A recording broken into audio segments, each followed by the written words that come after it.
hanya supaya dirinya bisa berkuasa. Untung dia gagal. Coba dia jadi presiden. Bisa berkembang lagi kelompok radikal itu persis seperti 10 tahun masa pemerintahan SBY, di mana kelompok itu makin menguatkan akarnya karena dirangkul oleh pemerintah. Karena itulah saya mencoret nama Prabowo dalam daftar orang yang akan menjadi calon presiden nanti, karena dia pernah bersenggama dengan kelompok radikal itu dan menikmatinya. Begitu juga dengan Sandiaga Uno yang menjadi wakilnya waktu itu, sama saja menikmati situasi ketika politik identitas itu dimainkan. Kalau Anies Baswedan, jelas saya coret juga. Karena dia juga sama. Orang ini pintarnya di bawah rata-rata, tapi jago memainkan kata-kata. Dan Pilgub 2017 kita melihat wajah Anies yang sebenarnya dengan memainkan politik identitas untuk mendapatkan kekuasaan. Jijik saya. Ada orang yang lebih mementingkan bagaimana dia berkuasa daripada memikirkan nasib bangsa. Ketika kelompok radikal ini kelak berkuasa seperti Taliban menguasai Afghanistan dengan hukum agama yang begitu kakunya.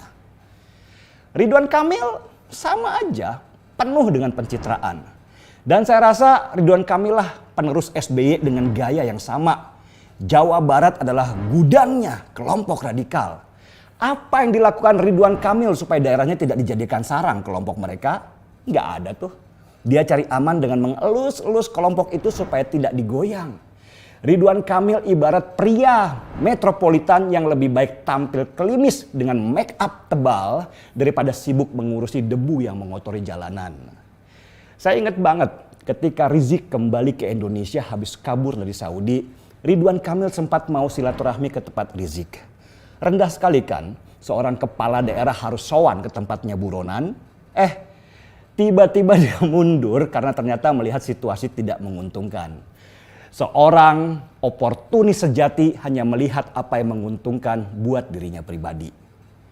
Dan dari 5 besar calon presiden yang selalu menempati survei teratas, saya hanya punya Ganjar Pranowo. Bukan karena dia dari partai PDI Perjuangan. Bukan karena saya kenal, bukan juga karena saya pengen dapat jabatan.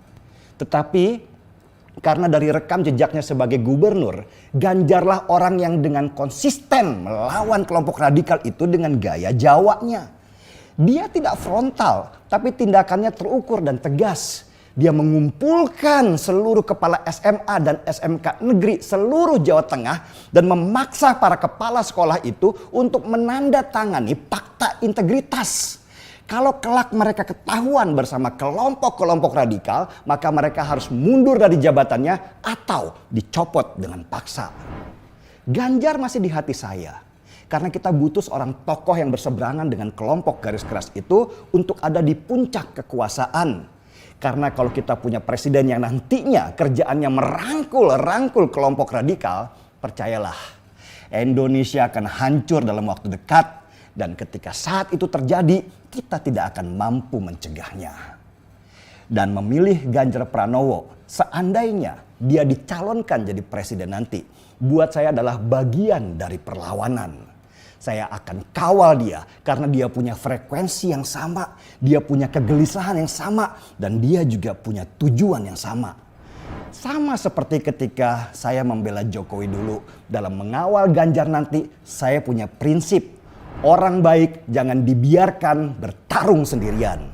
Saya harus buktikan bahwa dia punya teman di sampingnya. Dan ini bukan tentang uang atau tentang jabatan atau tentang apapun. Tetapi tentang bagaimana menjaga warisan para pejuang dulu yang sudah mengorbankan darah dan nyawa supaya negeri ini bisa terjaga dari rampokan para penjajah imperialis, penjajah ideologis maupun penjajah berbaju agamis.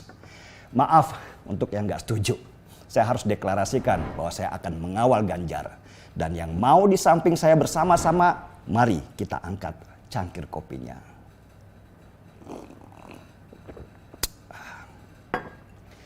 Gaspol!